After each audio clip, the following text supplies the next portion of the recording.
Қайырлы күн қымбатты көрермен, бүгін бізде шынайы вайп атты подкасттар легінің басталғандығын шын жүректен қуанышпен хабарлаймын. Бүгінгі біздің алғашқы подкастымыздың қонақтары грэпплинг күресінен жаттықтырушы Асқар Амантайұлы, одан кейін еліміздің мақтанышы дзюдодан Спартакиада чемпионы Сұңғат Хисметоллаұлы. Қош келдіңіздер, қош көрдік. Енді өздеріңіз туралы қысқаша айтып өтсеңіздер, осы спорт жолына бағытына қалай келдіңіздер, неше жастарыңыздан бастадыңыздар? Бүгін еркін форматта сұхбат болып жатыр екен. Менің жалпы спортқа келу жолым 2002 жылдары самбо күресінен бастағам. Самбо дзюдо күресінен бастадым.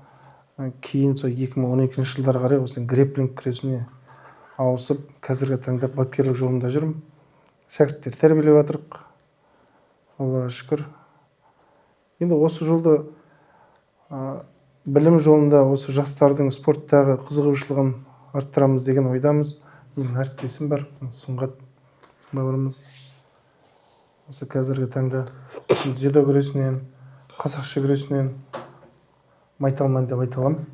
Қайырлы күн баршаңызға. Ассалаумағалейкум. Біріншіден мен өзім таныстыра кететін болсам, Зәкәрияев Сұңғат Хисметоллаұлы, осы Атырау облысы Қызылқы ауданы Миялы селосының тумасы болам.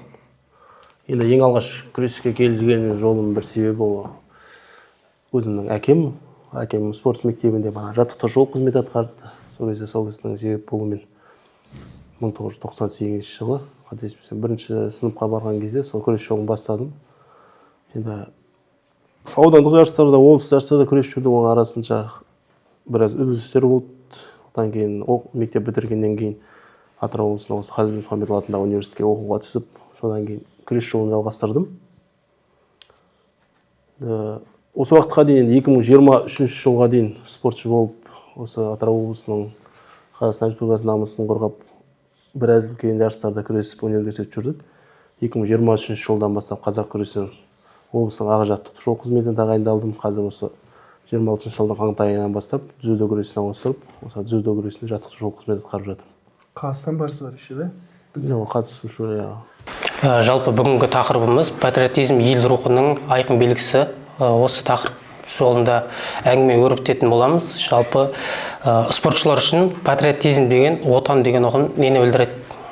Енді патриотизм дегеніміз енді әркімнің патриоты әртүрлі ғой енді. Біреудің жерге деген патриоты бар, біреудің елге деген патриоты бар.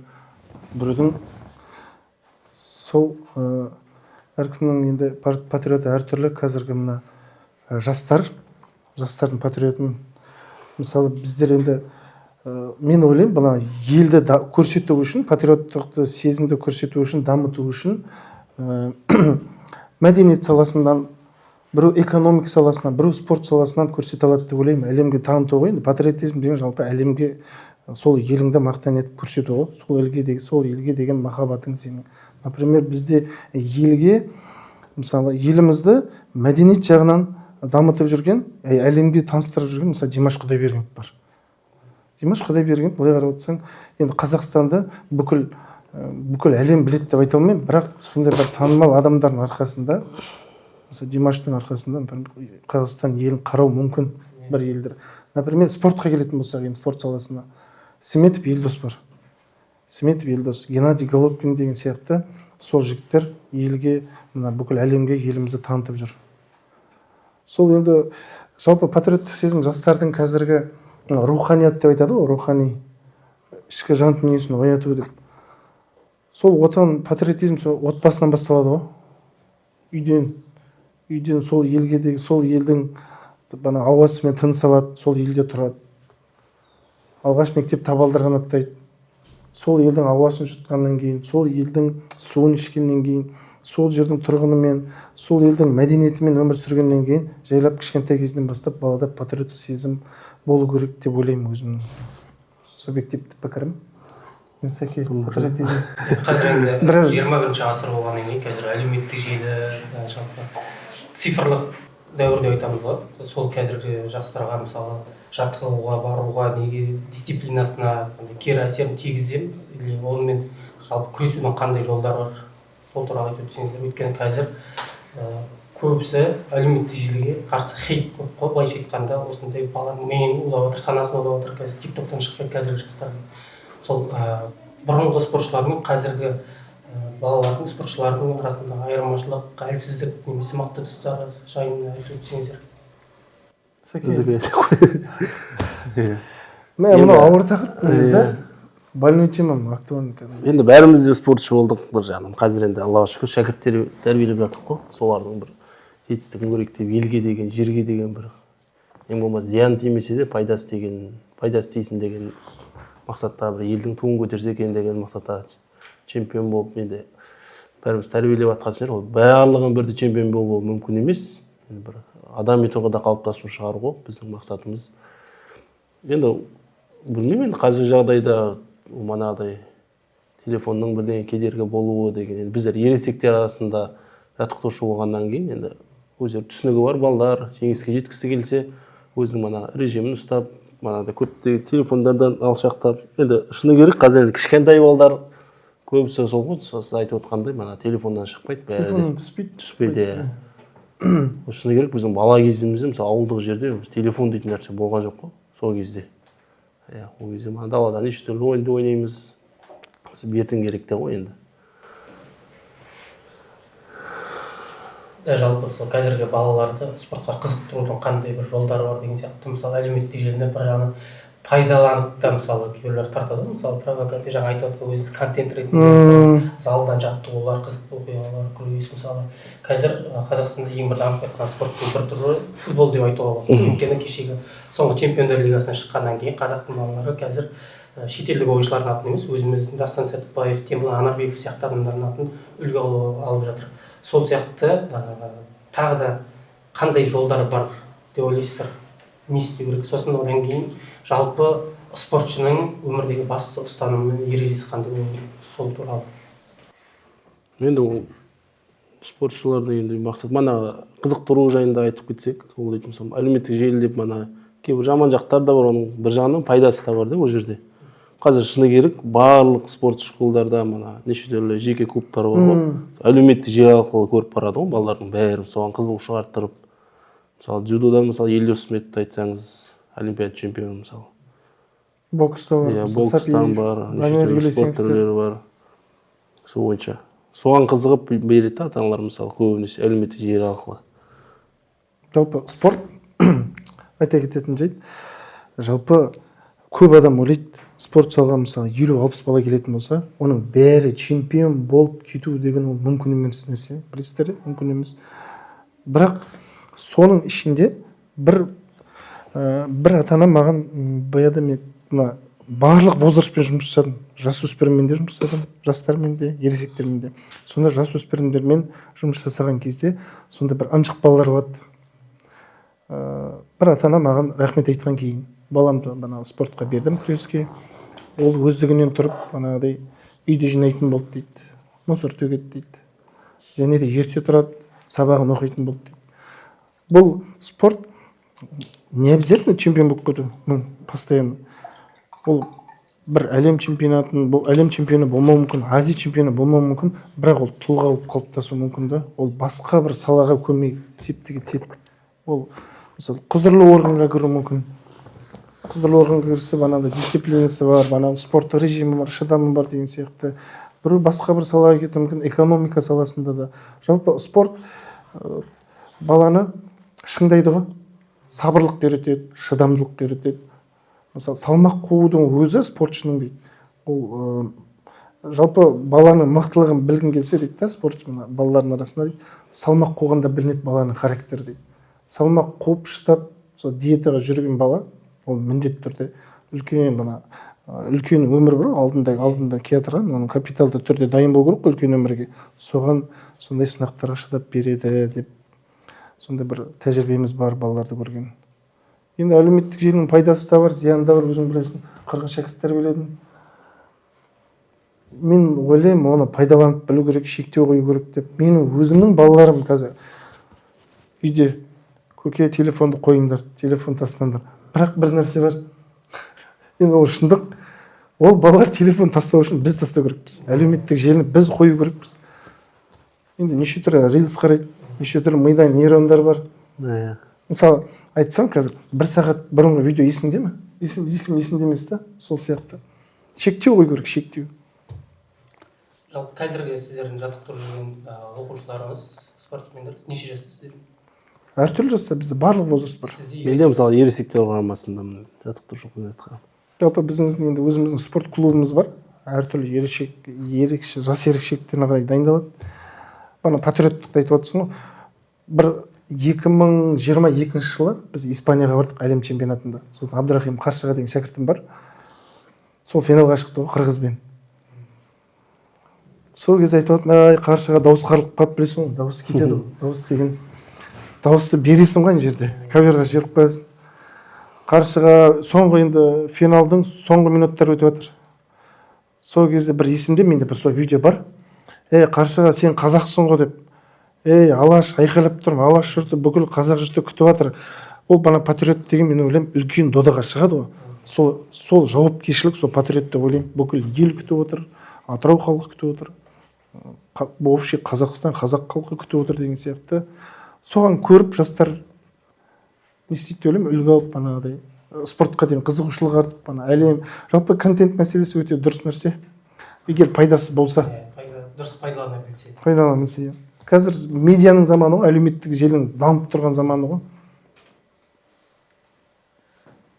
Жалпы негізі жаңа патриотизм деген ел алдындағы жауапкершілік. Сол ғой. Әлде немесе жеке принциптерден таймау, сол жеке принциптерді аяғына дейін тұру, сол қайсысы басты қағида болады спортшы үшін? Сен қалай ойлайсың?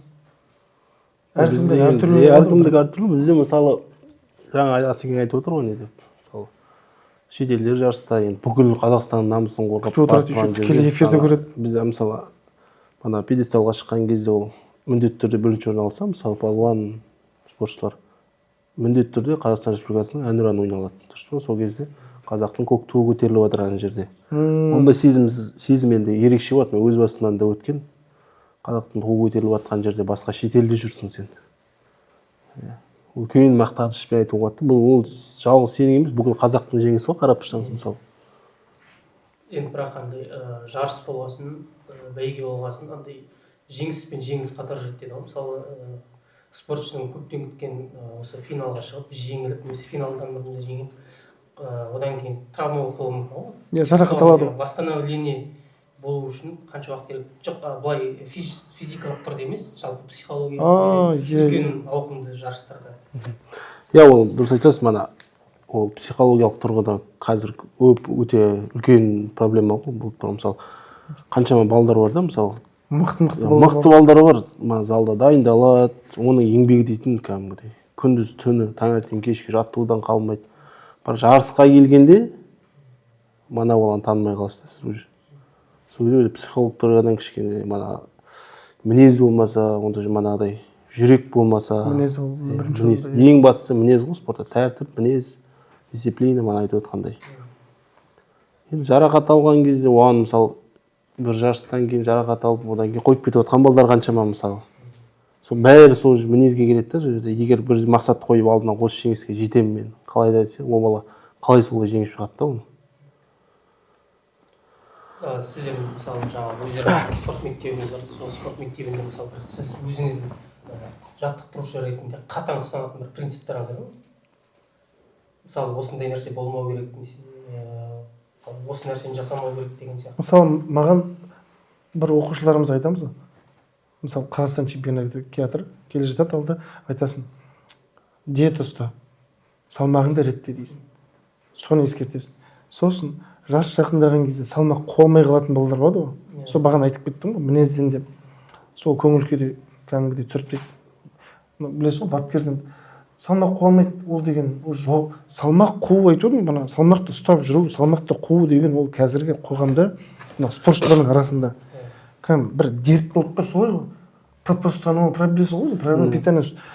Түнімен ұйықтамайды бана мәселе. Сол бана түнімен ұйықтамау айтып отыр, режим. Сол мәселе спортшыларға айтсаң, соны ұстанбайды ғой, сол бапкер ретінде мені кішкене қынжылтады сол нәрсе.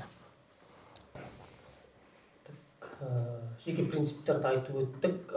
Жалпы осы спортшылар көбінесе осындай үлкен жетістіктерге жетіп, өзінің карьерасын аяқтаған уақытта, мысалы сол саладағы құзырлы орган дегеніміз ғой, сол бағытқа қарай оған көзқарастарыңыз қандай?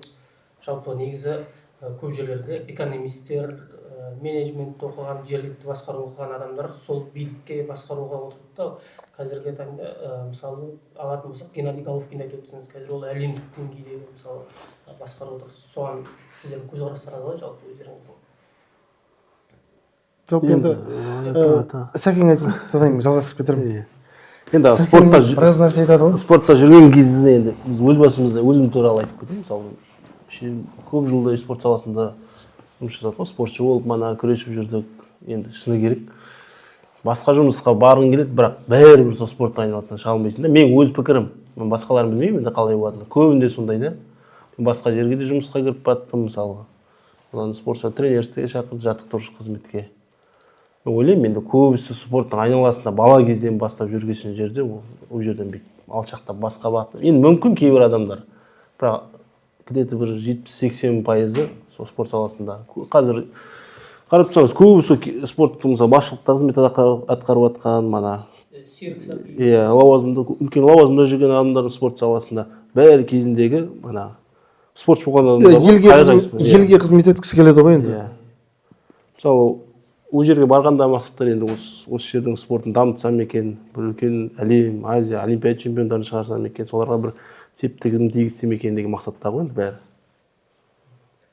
Негізінен білетін адам барған сол жолы. Ол ішкі мана нені білетін, сондай ішкі мана кухня деп айтады, асхана сол ішкі жүйені білетін адам барған дұрыс қой негізі. Қайға салады болмас. Спорт саласында ол жүрген жерде сол салада білетін қандай қызметтер бар екен. Мысалы, менің де өзім оқушыларым бар қазір.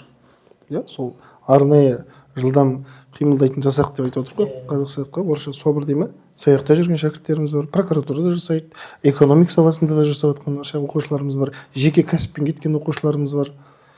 Сол кейін келіп айтады ғой, бағана ағай сізге рахмет айтқымыз келеді, мүмкін кезінде бұл спорт таңдамағанда бағана еріншек жалқау болып жүрер ме едік деген сияқты.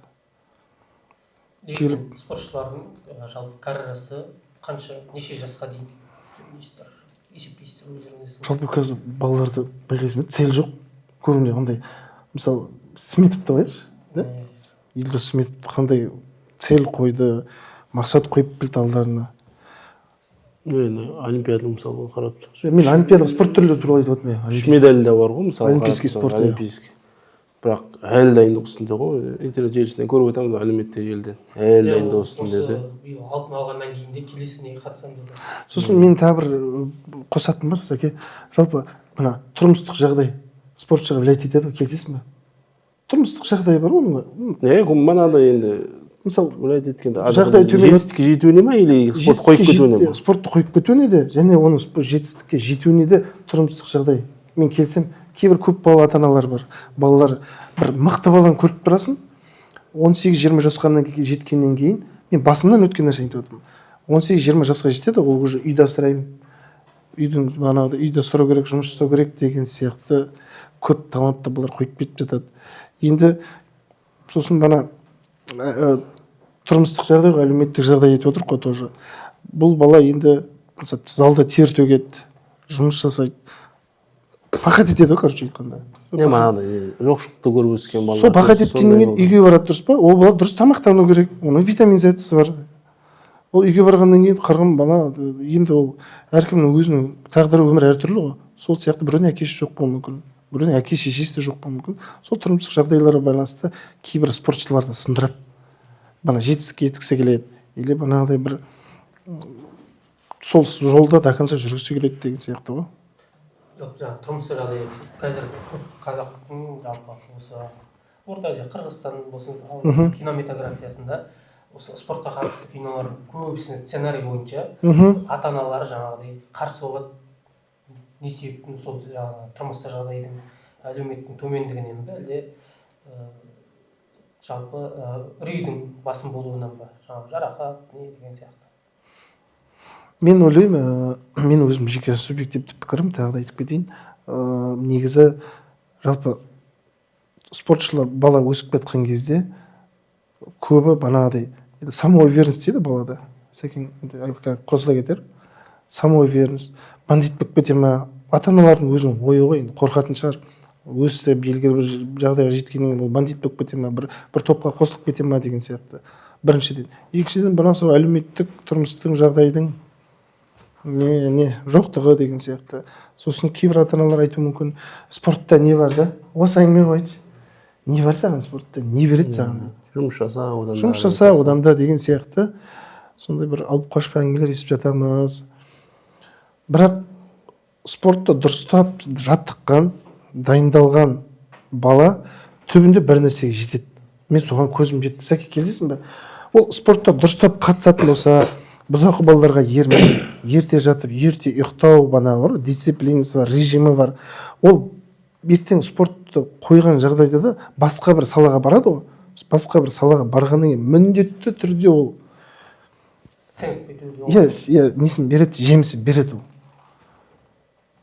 Жақсы, ол салада үздік болмағанның өзінде де оның денсаулығы, оның жүрек соғысы, оның қан айналымы, оның жаңағы ұйқының дұрыстығы деген сияқты. Енді спорт деген біраз нәрсені қамтып өтетін бір тақырып қой деген. Осы біраз нәрсені қамтып өтеді. Мысалы, қаншама сөзіңіз ойлайын, қаншама ел басқарып отқан. Бар ғой? Әкім бар, Ақтөбе қаласында, қала облысының әкімі, қала әкімі кім? Асқар Шақаров, самбодан әлем чемпионы. Ел ағасы қазір ел басқарады. Мына Ақтөбе қаласының облысының әкімі. Азамат Бекет деген ағамыз бар, Ақтөбе қаласының әкімі. Ол да мықты халықаралық дәрежедегі спорт шебері. Кеше күні кешеді осы Атырау облысының әкімінің орынбасары, көрдіңіздер? Иә, көрдік қой. Ардагерлер арасындағы ол қандай? Марат Мурзиев. Карате ма? Штокан деген түрінен ардагерлер арасында. Сол ғой бұны. Қазір көп қой, мысалы, жас ересектен әлі, мысалы, жасөспірімдер, күресті сол кезде күресті. Жастар арасында көреді, одан ерістер арасында күресті. Ерістерден кейін уже қояды адам. Бір шаңына жеткеннен шаршайды, не істейді, қояды. Одан кейін де мүмкіндік бар да, мана қазір айтып отқандай ардагерлер арасында деп енді айтылады да, бірақ шеберлер арасында деп айтылады ол негізінде. Иә, шеберлер арасында Қазақстан чемпионаты болады. Үлкен мүмкіндік та, спорт үшін. Қоймайсың ғой, жүре бересің, жүре бересің. Шеберлер арасында күресе бересің, оның әлем чемпионаты бар, алатын манағыдай сыйақылар бар, сол сияқты да. Таусылмайтын нәрсе де, негізі былай қарасаңыз. Сосын енді ой келеді, қосылады. Бана патриот деп айтып отыр ғой. Баяғыда біздің мектеп кезде сабақтан қашпайық, сабақтан қалып қалайық жігіттер, бүйтейік, сөйтейік деп жақсы нәрсе айтсаң, бізде стереотип бар, патриот болмашы дейді. Жалпы патриот деген сөздің өзі бір жақсылыққа қарай не істейтін нәрсе ғой, сені бір адамдық, рухани, сені бір жақсылыққа қарай итермелейтін бір дүние ғой, патриоттық. Мен мына құрылыс саласына да айтқым келеді. Мысалы, бір кірпішті қаладың ба, енді білмеймін, мына тақырыпты қозғаймыз ба, қозғамаймыз ба, бір кірпішті қаладың ба, сен дұрыстап қала стройкада. Ол сенің елің, ол сенің жерің, сол жердің бағанағы әңгіме ғой, сол жердің ауасымен тыныс алдың, сол жердің суын іштің, сол жердің топырағын аунадың, сен неге дұрыстап салмасқа? Мысалы, ғимараттар салады, үй болсын, кез келген мекемен салдың ба, фундаментін дұрыстап қала деген сияқты ғой. Спортта да солай, тренировка жасадың ба, дұрыстап жаса. Например, шәкірт тәрбиеледің ба, оған зейін қой, оның адам болып қалыптасып кетуіне үлесімді қос деген сияқты ғой. Каждый детальный мелочно қарау керек деп ойлаймын, өзімнің жеке ойым. Соның өзі патриотизмді алып келетін сияқты. Көбі патриотизм андай етіп ойлайды, ұлтшылдық деп бар ғой. Біз қазақпыз, қалғандар ұлт емес, жоқ, ол қате нәрсе ол үшін. Жалпы өз отаны үшін жауапкершілік алу, отбасы үшін жауапкершілік алу. Соқтықтай жауапкершіліктен басталады, бірақ өзіне берілген тапсырманы жауапты түрде атқару. Жалпы осы кез келген сала болса да мейлі. Елімізде спортшыларға жеткілікті түрде тұрақты жағдай жасалып отыр деп есептейсіздер ме? Сәке, өзің айтшы Сәке. Енді Аллаға шүкір, қазір шыны керек, жақсы ғой.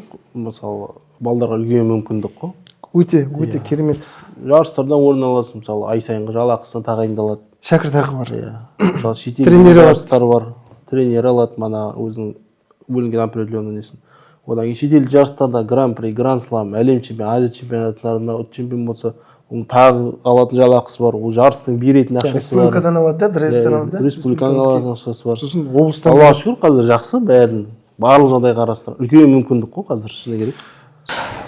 Жоқ, керісінше қазіргі жастар сол контрольдан қашады олар.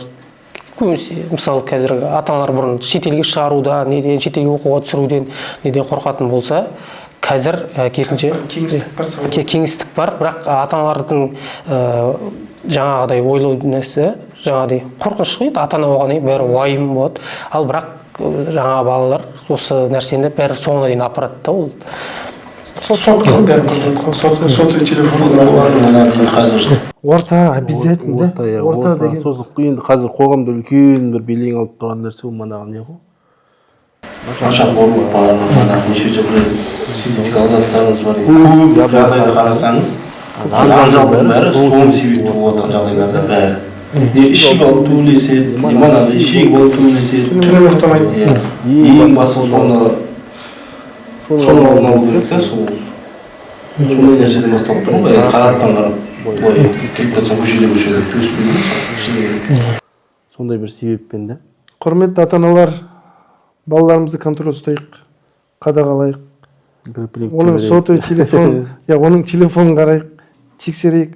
Балаларыңызды спортқа беріңіздер. Қандай спорт түрі болса да беріңіздер балаларыңызды. Шектеу қоймаңыздар. Жалпы оқушылар туралы айтып отырмық қой. Өздеріңіздің спорт кездеріңіздегі бір сүйсініп немесе өздеріңіздің естен кетпейтіндей бір оқиғалар болса бөлісіп айтып кетсеңіздер. Сәкеңде көп сияқты. Менде ондай жоқ болып тұр, шыны керек. Мен 2000 қай жылдар екен?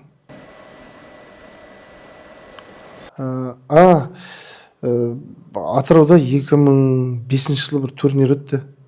Жылда өтетін бір турнир, бір кісінің еске алу турнирі.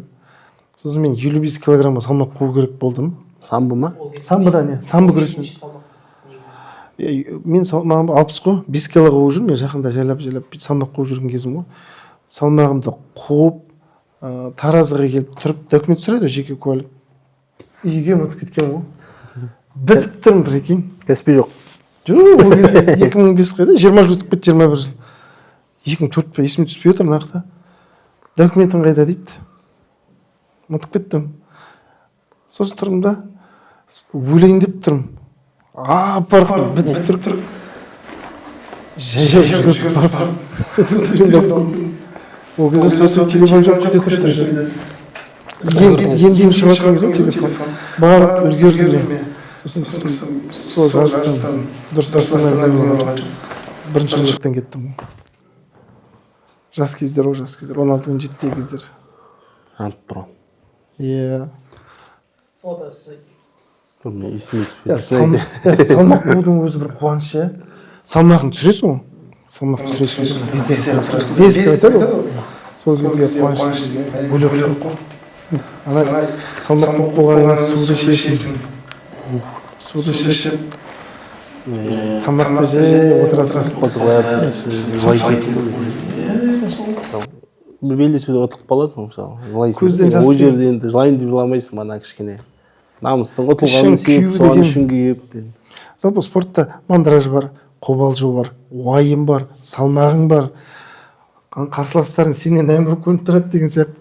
Салмақ қуудың өзі шыны керек, бірінші мысалы белдесуің ғой шыны керек. Салмақ қуудан өтіп алсаң, уже ары қарай бірінен соң бірі настроймен кете береді ғой. Спорт деген сонысымен қызық, бана уайымымен. Көп негізі да салмақ қуатын кезде көп адамда уже 5-6 килодан кейін көп адамда стресс, салмақ ұстап жүру. Мысалы қасыңа келіп біреу салмақ қуып түртіп кететін болса, ужасқа. Тамақ ішіп отырады қасында, салмақ қумай жатқан балалар бар. Жақтырып қоятасың да ана адамды.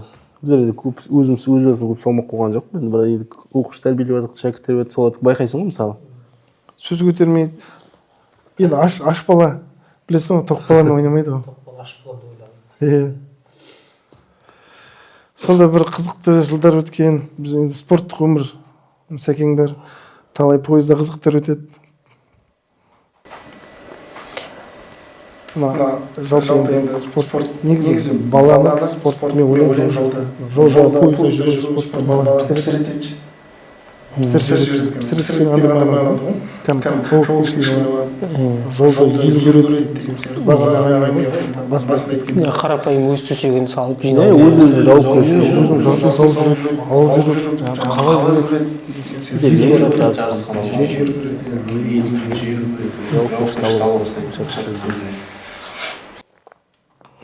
жалпы өздеріңіз енді бұрын спортшы болдыңыздар, қазір де жаттықтырушы болсаңыздар да хобби ретінде мысалы неге шығып тұрасың ба, боз кілемге шығып күресіп біздер енді иә мен футбол ойнаймын қазір футбол ойнап тұрамын мен өз басым мысалы іште жаттығудың уақытында шәкірттер бар балдар бар солардың өзімен мысалы алысып отырамын алысып кетеміз бәрі ол спортта жүрген жерде сен ана жерде балдар күресіп жатады не істеп жатады оны қарап тұра алмайсың деребе деген нәрсе бар ғой деребе қазақ күресі мысалы әртүрлі қазір тиболдар бар солар бар ал осы спорт жолын кім жақсы мысалы үлкен абырой жинап осылай келе жатады да бірақ сынып кеткен адамдар көп не үшін болды мысалы ересектерде де болады мысалы бар ғой спортты мүлдем қойып кеткен спортты ойласа андай өзінің мысалы манағыдай жүректегі ішкі дүниесіндегі травмасы ішкі күйзелістен барып көбіне бір адамдар болады жаңағыдай да психологиялық тұрғыда слабый тұрғыда психологически біреулер болады бір 18 бен 20 жоқ 16-20 жаста жайлап бір андай бастайды қыз жаңағыдай сезімдер бар гармония бар оларда енді бір бітпейтін сезім махаббаттар бар бізде ортағы жас болмаған сияқты әңгіме айтып отырмық қой біз ортаға байланысты негізі көп нәрсе мысалы қарап тұрсаңыз келісемін иә жасөспірімдерде бала күресуі мүмкін да и жастар арасында да күресуі мүмкін жақсы результат беріп әбден ересек пикқа келгенде ма шыңына келгенде осы күреседі ау деген кезде уже кетіп қалып жатады ал біреулер бар юношада да күреспейді мана жасөспірімдерде жастарда да күреспейді бір ересек келгенде атуы мүмкін да ол бала алла тағала солай ғой бірақ енді еңбек ету керек еңбек етсең еңбегің далада кім пахать етеді 99% кім пахать етеді сол жетеді ғой шыңына жалпы негізі осы спорт жолы болмағанда сіздер өздеріңізді қай саладан көретін білмеймін экономикаға барып мектеп бітірген сіздердің өздеріңіздің мамандықтарыңыз оқыған осы осы Атырау қаласында Халил Мұхаммед атындағы университетте экономфакқа түстім мен экономический одан кейін барып содан кейін барып ана спорт факультетіне түстім соны бітіріп алдық қой спорт саласынан басқа елестете аласыз есім айта беру болған массаж істеп жүрмей электрикпін ғой электрик екінші мамандығым электрик ол сала бойынша да қозғалып тұрамын кәсіби электрикпін және де психолог маманын бітірдім енді керек артық етпейді ғой психология тең иә психология керек иә балалармен жұмыс жасағасын курстарға барып тұрамыз негізі бірақ өздеріңіздің армандаған мамандықтарыңыз осы спорт енді сәкен неше жастан бастадың сен спортты мен сұрақ қойып кетейін саған 6 жасымыздан бастадық ол кезде мен айтайын шыны керек айтайын 6 жасымыздан бастадық 6 жас деген біле берің әкеміз енді спортшы мектебінде жұмысшы болған еріп бара береміз бүйтіп арасында күресеміз қалып қоямыз ол кезде айтайын мектеп оқып жүргенде біз ауылда енді мен ауылында вообще енді ол кездерде не дейтін жоқ болды мана компьютер бар ғой кәдімгі сондай алу дейтін кәдімгі велосипед компьютер алу дейтін ойбой кәдімгі үлкен бір арманы сол үйге бір рет үйдегілер қуантып бір компьютер әкеліп берді үйге сол компьютер қалай келді тренировка жайында қалды арасында барасың бармайсың бірақ мектеп бітіріп келгеннен кейін жаттығу залында осында Аманбай Қыздарбаев дейтін ағайымыз бар ең бастысы жаттығу жіберген жоқпын да ұтылсам да бара берем қалмаймын бара берем еңбек етіп жатыр далада қалмайтынын білесің сөйтіп аллаға шүкір біраз жетістікке жеттік қой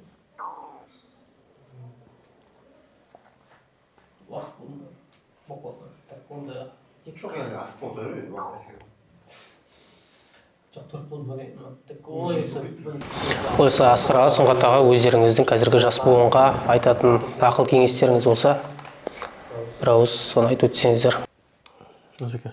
Енді айтшы жастарға айтарым Арыстанда айбатта жобасы қайратта мен жастарға сенемін деп мағжан жұмабай атамыз айтқандай жастар жаман нәрседен алыс болыңдар айтылды нашақорлық түнімен жүру әке шешені тыңдамау осы нәрседен аулақ болыңдар елге қызмет етіңдер отанға қызмет етіңдер жақсы ортамен дос болыңдар. Сәке өзің жастарға айтамын енді спортпен шұғылданыңыздар, денсаулықтарыңызды күтіңіздер, жаңа айтып өткендей неше түрлі жаман заттардан аулақ болыңыздар, жақсы орта қалыптастырыңыздар. Асқар аға, Сұңғат аға, сіздерге алтындай уақыттарыңызды қиып келгендеріңіз үшін үлкен алғыс білдіреміз. Жалпы жақсы әңгіме өрбіті болды деп есептеймін. Осындай әлеуметтік саладан, тұрмыстық жағдайлардан құрылысқа дейін барып келдік. Сіздерге тек толағай жетістіктер тілейміз. Шәкірттеріңіз сіздерден асқан чемпион болсын. Тек аман жүріңіздер, жетістіктеріңіз көп болсын.